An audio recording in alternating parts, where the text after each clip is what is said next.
Hello dear student, मैं Kapil Dwivedi physics सिरा के इस चैनल पर आपका वेलकम करता हूं। मैं आपको एक बहुत फैक्ट बात बताने जा रहा हूं।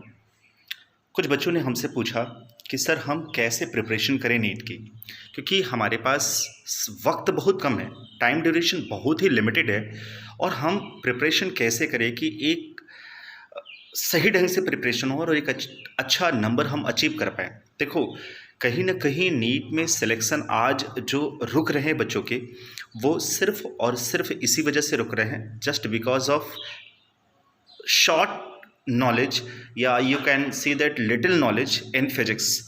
और सबसे बड़ी बात, नॉलेज तो चलो कम है, वो छोड़ो, एक अलग बात। अगर जिनके पास नॉलेज है वो डर जाते हैं, वो कहीं ना कहीं इस बात से कह सकते हो कि ये सोच के डर जाते हैं कि हम कैसे क्वेश्चन को अचीव करेंगे। क्वेश्चन हम मान के चलो हमारे सामने आता है तो उसको फ्रेम कैसे करेंगे। कह सकते हो कहीं ना कहीं उनकी क्वेश्चन फ्रेमिंग में भी कमी होती है। तो मैं आपको बता दूं, जो प्रीवियस ईयर के मेरे स्टूडेंट रहे हैं, लगभग ढेर सारे बच्चों ने मुझे मेल करके बताया कि जो मैंने उनको चीज़ें पढ़ाई थी उस पर 45 क्वेश्चन में अराउंड 40 क्वेश्चन तक के सिलेबस को मैंने कवर अप किया था। मतलब आपको मैं बता दूं, उन बच्चों का ये कहना था कि सर आपने लगभग 40 क्वेश्चन तक की चीज़ें मुझे बताई थी, लेकिन उसमें से भी कुछ बच्चों ने जैसे 120 प्लस मार्क्स गेन किए, कुछ ने 130 प्लस मार्क्स गेन किए। मार्क्स जिनका सिलेक्शन हुआ था, बहुत अच्छे मार्क्स बच्चों ने गेन किए। लेकिन आज जिन बच्चों को ये प्रॉब्लम्स आ रही हैं, तो उनके लिए मैं आपको एक बात शेयर करना चाहूँगा, बहुत ही कम समय में बहुत इफ़ेक्टिव चीज़ें। पहली बात बच्चे, आपको 4 चीज़ों पर फोकस करना होगा। सबसे पहली बात, सबसे पहला फैक्ट, आप एनसीईआरटी ज़रूर पढ़िए। एनसीईआरटी के जो थ्योरेटिकल क्वेश्चन होते हैं, मतलब जितने भी नीट में थ्योरेटिकल क्वेश्चन पूछे जाते हैं, वो सारे के सारे डियर स्टूडेंट एनसीईआरटी बेस्ड होते हैं। तो firstly you would have to focus on NCERT. और एनसीईआरटी के पहली चीज़ तो ये हो गई कि एनसीईआरटी के पे फोकस करना है, एनसीईआरटी के क्वेश्चन ज़रूर लगाने हैं विद इन टाइम लिमिट। उसके बाद now second thing is that, सबसे पहली बात आपको यहाँ पे ये भी ध्यान रखनी है कि आप शॉर्ट्स नोट बनाओ। शॉर्ट नोट कैसे, कि जैसे मैं आपको एक वीडियो शेयर कर दूंगा। एक बच्चे ने, मेरे जो बच्चा सिलेक्ट है आज एमबीबीएस है, उसने शॉर्ट नोट बनाई थी, बहुत तगड़ी नोट्स बनाई थी। तो वैसे शॉर्ट नोट आप बनाना सीखो, सबसे पहली बात डियर। दूसरी सबसे बेहतर चीज़ मैं आपको बताने जा रहा हूँ, ये 2 चीज़ें हो गई, आप ध्यान रखना। तीसरा, PYQ लगाइए। What is PYQ? This is previous year questions. वो मेडिकल का और जेई मेंस के क्वेश्चंस आप जरूर लगाइए। मतलब आप अगर जेई मेंस और अगर प्रीवियस ईयर मेडिकल के क्वेश्चंस लगाते हो तो ऑलमोस्ट आप कवर अप करते चले जाओगे, मतलब आपको कोई दिक्कत नहीं होगी। और मैं आपको बता दूं, कम से कम 30 से 35%, 40% अराउंड क्वेश्चन प्रीवियस ईयर के रिपीट हो जाते हैं कभी कभार। तो 30% तो एटलीस्ट हो ही जाते हैं, ये मान के चलो आप लोग। तो इसका एक बेनिफिट आपको ये मिल गया। नाउ फोर्थ थिंग, चौथी और सबसे इंपॉर्टेंट चीज़, ये 3 चीज़ें आपको मिल ही गई।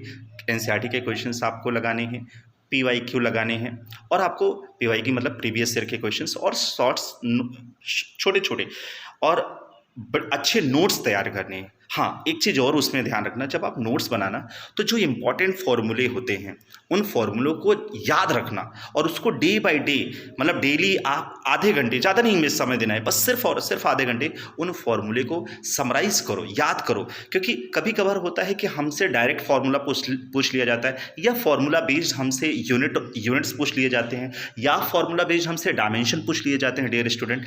तो मेरे को सिर्फ इतना बताना है कि फार्मूला अगर आपको याद रहेगा तो उससे फ़ायदा ये होगा कि फार्मूला अप्लाइड क्वेश्चंस भी आपसे लग जाएंगे। इन केस अगर डायरेक्टली आपसे फार्मूले पूछे जाते हैं तो वो भी आप क्वेश्चन को वहाँ पे अटेम्प्ट कर सकते हो।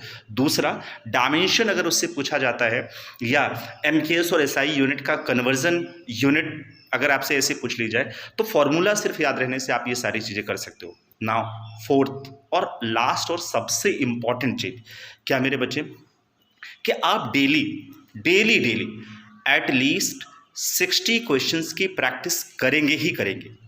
और 60 क्वेश्चन तो ठीक है, 60 क्या, आप उसको जितना बढ़ा सकते हो बढ़ाओ, लेकिन विद इन आवर्स। कोशिश करो विद इन आवर्स 1 घंटे में हम 60 क्वेश्चन तक पहुँचें, क्योंकि बच्चे मेरे जब आप 60 क्वेश्चंस विद इन आवर्स लगा पाओगे तभी आप उस एग्ज़ाम का प्रेशर बियर कर सकते हो मेरे बच्चे, ठीक है। और बाकी के मैं आपको लाइव क्लास लेने जा रहा हूँ, ठीक है। मंडे से ऑलमोस्ट आप सभी की लाइव क्लासेस स्टार्ट हो जाएंगी फिजिक्स की, जिसमें मैं एनसीईआरटी कवर अप कराऊंगा, डीपीपी दूंगा, शॉर्ट क्वेश्चंस की प्रैक्टिस कराऊंगा, ट्रिक्स सिखाऊंगा, टिप्स सिखाऊंगा, और इन कम समय में 2-2.5 महीने में हम मैक्सिमम कितना अचीव कर पाएंगे मेरे बच्चे, ये सारी चीज़ें हम लोग आपको यहाँ पे डिस्कस करेंगे। तो आप लोग हमारे साथ बने रहिएगा, जुड़े रहिएगा। छोटी छोटी चीज़ें मैं आपको यहाँ पे सिखाता रहूँगा और आपको बिल्कुल डरने की ज़रूरत नहीं है, बिल्कुल परेशान होने की ज़रूरत नहीं है। हम आपके साथ हैं माय डियर स्टूडेंट, कहीं पे भी आपको प्रॉब्लम नहीं आएगी, ठीक है। आप चैनल को सब्सक्राइब करिएगा, मेरे साथ बने रहिएगा। मैं मंडे से लाइव क्लासेस 2 आवर्स के रेगुलर शुरू करने वाला हूं। प्रैक्टिस मैं कराऊंगा, तैयारी मैं कराऊंगा, फॉर्मूला याद करने की प्रैक्टिस मैं कराऊंगा, और जैसा मैंने कहा शॉर्ट्स नोट की वीडियो बनाना भी मैं आपको सिखा दूंगा। हाँ, वन थिंग और मोर, कि जब मैंने आपसे फोर्थ बताया कि उन 4 चीज़ों को तो आपको कवर अप करना है। हाँ, कोशिश ये रहे कि अगर आपके पास प्रीवियस ईयर के आप क्वेश्चंस पेपर डाउनलोड कर लीजिए, तो कोशिश करिए पर डे, ना पर डे हो पाए तो एटलीस्ट वीक में 3 पेपर्स आपको एटलीस्ट करने ही करने हैं। 3 पेपर्स मतलब 3 आवर्स के लिए आप एक पेपर लेके बैठो, हर 2 दिन में एक पेपर, ठीक है। वो पेपर लेके आप जिसमें फिजिक्स, केमिस्ट्री, बायो तीनों हों, और उस पर आप 3 घंटे के अंदर आप देखो आप मैक्सिमम क्वेश्चंस कितना लगा पाते हो। मतलब आप ये सोच लो कि मेरा एग्जाम यही हो रहा है, ये प्रैक्टिस करोगे तो इसका भी एक एक्सटर्नल बेनिफिट होगा और आपको ये प्रेशर रिड्यूस करने में काफ़ी हेल्प करेगा। तो ठीक है बच्चों, मिलते हैं। Thank you so much.